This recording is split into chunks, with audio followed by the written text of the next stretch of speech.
Hi guys, welcome back to my channel. My name's Katie. If you've not been here before, I do videos about ADHD, lifestyle, all that stuff. So I haven't posted in a month. I'm really sorry. A lot of that is the fact that I do have ADHD, but I don't know if you can see all these boxes here. I am currently filming from my old flat. I had a bit of a life change. I no longer live with my ex. We broke up, so I now live with a friend until I find somewhere new. I don't know, I haven't really been in the mood to kind of just speak to a camera, but I'm back here packing up some things and getting some things started, and I thought, well, do you know what, before I pack any of this away, why not film a couple of videos that I can edit while I'm at my friends, and then hopefully by the time they've gone out and you've seen them all, then I can hopefully get back in more of a routine to be able to actually be inspired, post a bit more, and just move on with my life. So we're gonna have a pretty chilled one today. I'm gonna read from my phone because I have prepped in advance for this video. I'm gonna list out some more, even more tips to help manage your ADHD. Now, in previous videos, I have actually been incorrectly wording ADHD diagnoses.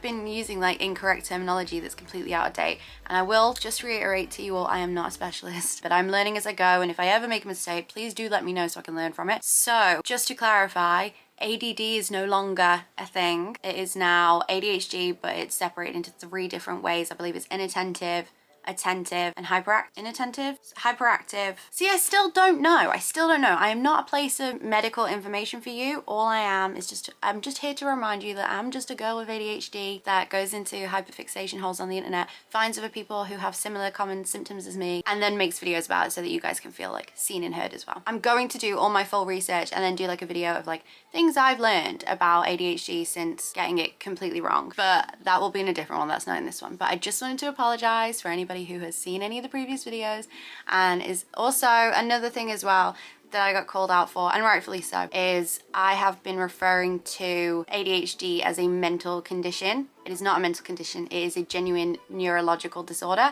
and it is also a registered disability. So that's just on my ignorance of my own disability. But anyway, let's move on to some tips. I have been looking online in different forums for a range of information, to Reddit, to YouTube videos, to everything, of tips that people recommend for hacking your ADHD in a bid to be organized and get stuff done around the house, or whether you need to be in work mode or something like that, as you'll have seen from the title anyway. Let's get into a couple of the tips, shall we? Tip number 1 is just to genuinely stop trying to follow routines that exist for neurotypical people and just make your own. Make a routine that suits you personally day to day. So if you wake up every single day at 1 o'clock in the afternoon, but everybody else like gets up at 9, has their breakfast, does their routine, goes for a walk, goes to the gym, everything else, don't do it. Just make your own routine and then don't feel bad about it either. That's your life. Accept the fact that you think differently to everybody else and start building routines that actually help you. Another thing that was suggested was, instead of schedules, try and stick to routines instead. You're kind of doing the same thing, but instead of being like, right, at 4 o'clock I'm gonna do this, and then you sit and doom wait until 4 o'clock comes, and then you haven't achieved anything all day because 4 o'clock's here. Maybe compartmentalize it into like medium routines instead, and maybe go, when I go and put the dish in the sink, then I will also wipe the side, and then maybe refill one of the containers of sugar, coffee, tea, etc. Don't say, I'm gonna do this at this time and have like a big massive deep clean. Just find something that you'd normally do anyway, and then just work on it as soon as you're there. Or even maybe work on, like, say if you drink a lot of teas and coffees or hot drinks and you use a kettle, put the kettle on, and then in the time that it takes for the kettle to boil, just be like, I'm just gonna go in, put something in the dishwasher, I'm just gonna go in, insert whatever there is in your kitchen that you spot at the time. Because 9 times out of 10, once you start going with something, you then keep going. It's just kind of like the push to do it. So kind of start building routines based on things that you do naturally every single day anyway, whether that's making a drink, going to the toilet, brushing your teeth, washing your face, etc.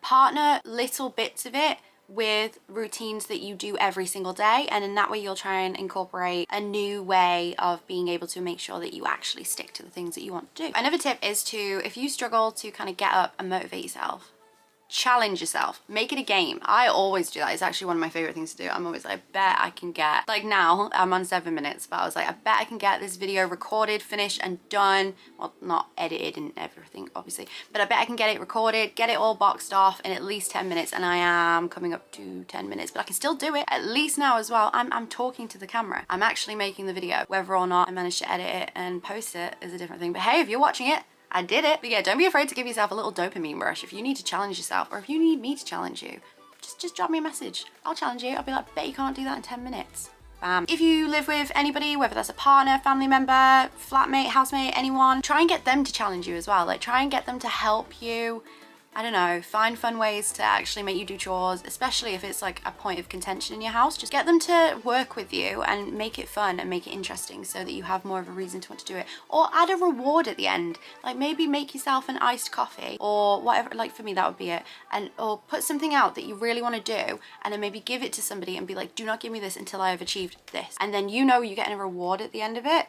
You could, like, that's another way to kind of hopefully get you off the couch and into work mode. Another recommendation that someone said was put a whiteboard in every single room, so that when you walk into a room and then you're like, oh, I need to do this, go and write it on the whiteboard. Because if you walk out the room and then forget it, you're probably going to come back and be like, don't remember what it was I was supposed to do. And then about 5 days will pass and you'll be like, oh my God, why did I forget that? So put whiteboards in every single room with a pen that has to stick on the whiteboard as well. And in that way you can ensure that if you ever want to jot something down quickly that's in your brain, just like, oh, don't forget to do this or don't forget to do that, you can quickly put it on the whiteboard. And then as you walk back in and out of those rooms, you'll constantly be reminded. And then you can just wipe it off as soon as you've achieved whatever it is. But that is a really good way to do it. And same with if you're prone to throwing clothes just on the floor everywhere, put laundry baskets in every single room. Make it easy for yourself. Have a doom zone where you throw all of like your things in one place, so that you don't then have to just put them on the chair, put them on anywhere else. Just have the little doom zone. Another suggestion from someone was, if you hate putting away things in the dishwasher, when you put them in, like, group the same things together so that it's literally a case of, oh, I have to put these out, then organize and put away. It's literally just, oh, look, there's plates,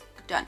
Oh, all these spoons are in one section, done. All these forks are in one section, done. And then that way you don't have to get annoyed at the fact that you're putting, like, having to sort things, put them away. It just takes it and turns it into one thing instead of multiple things that your brain has to think about. And same again of, like, if it really would help you to be more efficient, just put your laundry bags that, you know, the one I said, go and make different rooms of different laundry bags. Make different laundry bags for different things. Like, say if you wear loads of hoodies, jeans, socks and underwear and stuff like that, have like 4 different ones, kind of like recycling bins. Only put washes on of hoodies, only put washes on of jeans, only put washes on of one specific item of clothing, so that when you take it out and put it away, it all goes in one place. You haven't got to organize it, you haven't got to like put it up in different ways and then sort it out and change it. I mean, I know this is easily said than done, and especially if you have kids and you're doing the laundry for a lot of other people, but maybe for yourself, maybe there's a variation of that you can do, like maybe color code it for certain kids, certain rooms, or certain family members that you live with. If it's their clothes, put them in one basket and then do that one. Like, whatever you can do. That was just a recommendation. Obviously it does vary, but tailor it to you. If there's a way that would work for you, then absolutely use it. The next is, instead of setting, right, at 5 o'clock I'm going to do a big massive deep clean, or I'm going to wake up tomorrow and I'm going to deep clean all day, set a timer on your phone throughout the day for just 5-minute little bouts of quick cleaning sessions, and be like, right,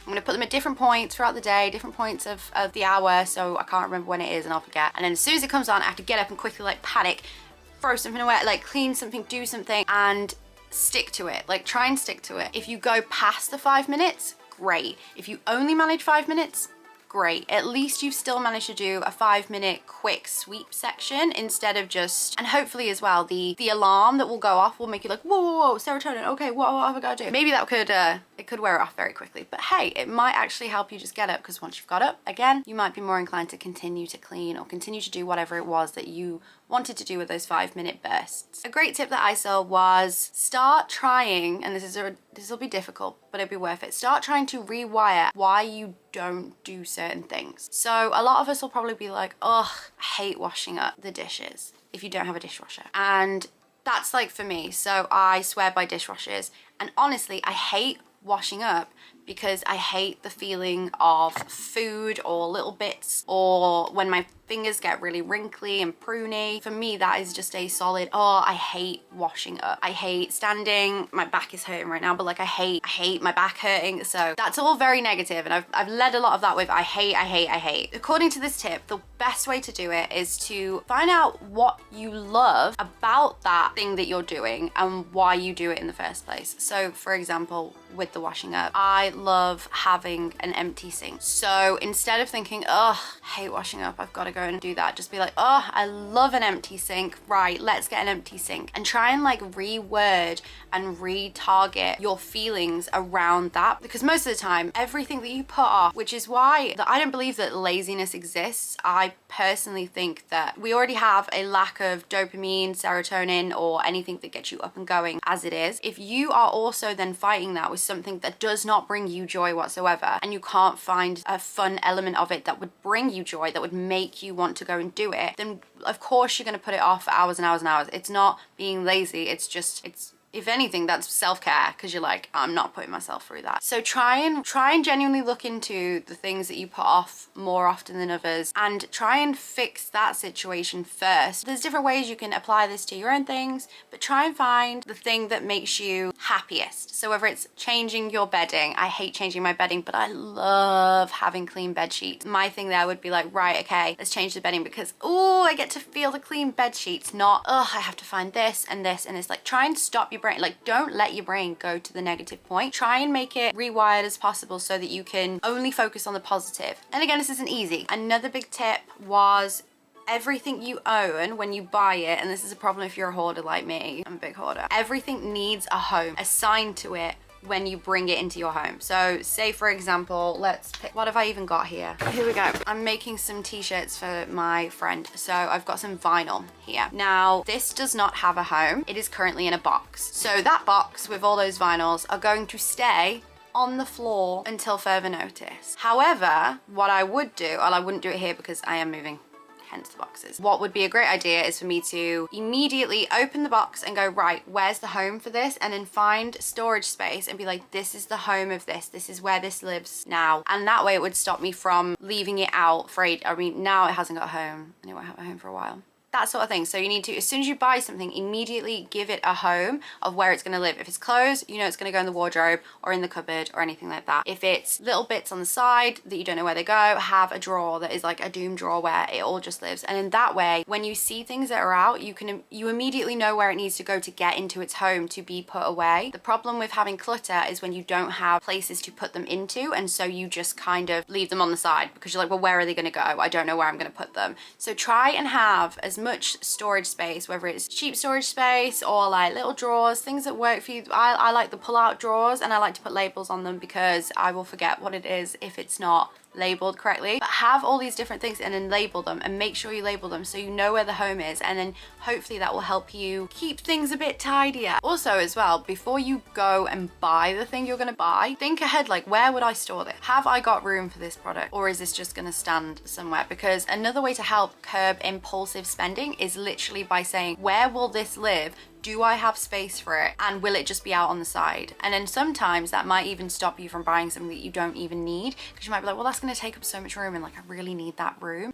Okay, maybe I'll move some things at home, and then maybe I'll buy it next week. That's a much better way to go across some of these things than, you know, kind of just going and impulse buying. So maybe that might help you, maybe it might not, who knows? I like the sound of it. I like the sound of when I finally have somewhere that's my own space where I can be a bit more. I'm definitely going to have homes for everything. I think that is the next way forward for me. On one ADHD forum, somebody said that every room should have two zones. It should have a safe zone and it should have a doom zone. No, and a problem zone. And the problem zone is where, say if you've got loads of things out on the side, in your safe zone, like loads of drinks, cans, stuff like that, anything, whatever, loads of little toys, gadgets, things that you don't know where to put them. You have that problem zone in the corner where you can go put all of that there and be like, that is where I'll organize all that stuff there. And then you have the safe zone, which is maybe, I don't know, a couch, a seat, a desk, where everything is in its place, everything has a zone, so that when you're in the room, you can feel calm at least in one section, and then you can put, if you haven't got the mental energy to kind of deal with the rest of the cleaning stuff, you can literally be like, right, this is going in the problem zone, I'll deal with it when I feel like my brain can come back around and do it. And then because you'll be in the safe zone, you won't feel as overwhelmed, and then you might be able to like objectively look at the problem zone and go, ah, okay, right, if I just put this in the bin and then just do this and then do this, it would hopefully make you feel a little bit calmer, and also get you kick-started into cleaning or working on something, or just clear your brain of thoughts thoughts so that you can move on to whatever the next thing is. Another tip that someone put was that they had a rule of the floor is lava at all times. Nothing can live on the floor. Yes, you can have mess on the sides of your desks or your chest of drawers or anything that has a surface, whether it's your kitchen, cabinets, whatever, but the rule of thumb throughout their home that helped them not throw stuff on the floor was that the floor is literally lava unless it has wheels,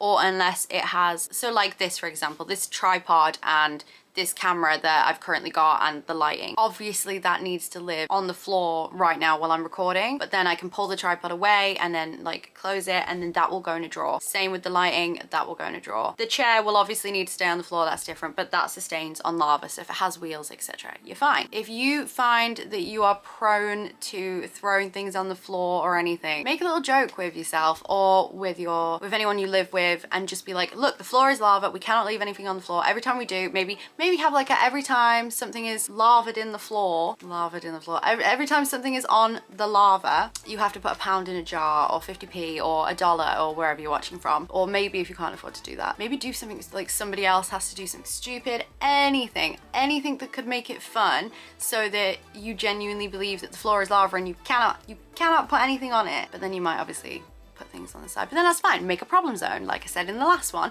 I'm going to put it all in the problem zone instead of on the floor, and then hopefully that then also helps you tidy another area of your home without feeling so overwhelmed. If you have trouble doing anything at all sometimes, just do one part of it. So say you need to go and wash the dishes, but you have dishes in the living room, so the whole thing is move the dish from the living room into the kitchen, then wash them, then put them away and all of that, and it just feels overwhelming. Just put the dish in the kitchen, that's it. Just do that, go sit back down, and don't feel guilty about it. Then when you next go in the kitchen, just turn the tap on, maybe wash it, and then just turn the tap off. Don't even put it on the side. Don't even wring it out if you don't want to. I mean, if you can, just lift it up, put it out, done. Or open the drawer, open the dishwasher, and if it's full, cool, just take one thing out and just walk away. Make things easier for yourself. Like some days you're going to be on top of the world and you'll be able to achieve everything, and other days you're going to only be able to break things down into one. And if you break things down and make it seem not as scary or not as big of a task in your mind to be able to do that, then you'll be miles ahead on all the different things that you need to achieve. And also it might trick your brain into allowing you to continue to do stuff because you won't be feeling so, oh, I hate this so much, like this is the worst thing ever. And last but not least, despite all of these tips and tricks that I have given you over the course of, I think, 3 different videos now, pick just 1 or 2 and try and stick to them. Don't try and do every single tip or trick and routine all at the same time, because again, it'll overwhelm you and it'll become way too much and then you won't stop it. Sometimes it's best to just have one thing, one little thing that you are consistent with, that you are able to achieve, that will allow you to feel proud of yourself and realize, I can do this, and then add from that. Don't go all speed in at once. I know it's easy for me to say when I am like hyper focus queen that will go and go, I'm all in on one thing for 5 minutes and then I'm completely out. But genuinely just stick to one and try and turn that into a routine. My thing at the moment is, because I'm in a much smaller room now where I'm currently living, I need to be selective as to what I allow on the floor. So I'm implementing the floor is lava one, and it's working so far. So far it's doing a really good job. It's a bit of a transitional time for me. Everything feels overwhelming, but hey, I got the camera out, I recorded, I found all my tips to make things easier for myself so I wasn't brain foggy, and I also am just being kind to my own brain. I'm not happy, positive, reinforced. Everything is fantastic, Katie, at the moment. It's hard and I'm not going to make it harder on myself. In the next couple of weeks and months, things are going to get easier and things are going to get better and not feel as overwhelming as they currently do. I'll then get back to being in a routine. But like with this, I'll record this video now and I'm not even going to put pressure on myself to edit it and get it live and everything. I've got it recorded. It's done. It doesn't matter that it's taken 26 minutes, 10 minutes I gave myself as a challenge, and obviously I didn't stick to it. But it doesn't matter. That does not matter that it's taken me 26 minutes to do it. Fact is, I did it. I dyed my hair today. I put makeup on, which I have not done in days, and I'm currently talking to you guys. So if there's any tip out of everything in all the videos I can give you that personally works for me, is just be kind to yourself and just know your limits, and know some days you're 100%, other days you're 20%, and that's completely fine too. So I hope you enjoyed this video. I hope it gave you some tips that you can actually work on. Some of them I'm going to be actively putting into place as well. We can comment below and and see which ones work best for us. I'll drop a comment on here every now and again when I try a new one and be like, oh, this worked, or not for me. There's absolutely no shame in not using any of them, using all of them, or just using one for a week and then swapping out. There's also no shame in having your doom rooms and having your doom drawers and having mess everywhere, because like I said on the first tip, make routines based around you, who you are, what type of person you are. If you're always messy all the time and you're always just apologizing when people come around like, oh, I'm so messy, stop apologizing. But only let people that you trust, that know you, that know that you're just messy and still love you anyway, into your house so that you don't have to keep apologizing to yourself. Or save up and maybe collaborate with a friend who's really into cleaning and just be like, look, come and clean my house and I don't know. You've got ADHD, you can hyperfocus. There's some kind of skill or tool that you can offer out there in exchange. But yeah, as always, remember ADHD isn't always a bad thing. Sometimes it can be a really great thing. I also have a video on positive traits about ADHD. If you've not seen it yet, I highly suggest you go and watch it, because if you're looking for tips and tricks, then I guarantee right now you're a little bit down in the dumps that you can't be as productive as possible. I'm probably going to put it on the end of this video, and hopefully it'll spread some positivity and lift up the ADHD community one little view at a time. Anyway, thank you so much for watching this video and sticking around with me, and also being patient while I haven't posted in a while. Promise I will not let ADHD or my own head get in the way of hopefully finding more content for you guys. Yeah, in the meantime, I'll see you in the next video.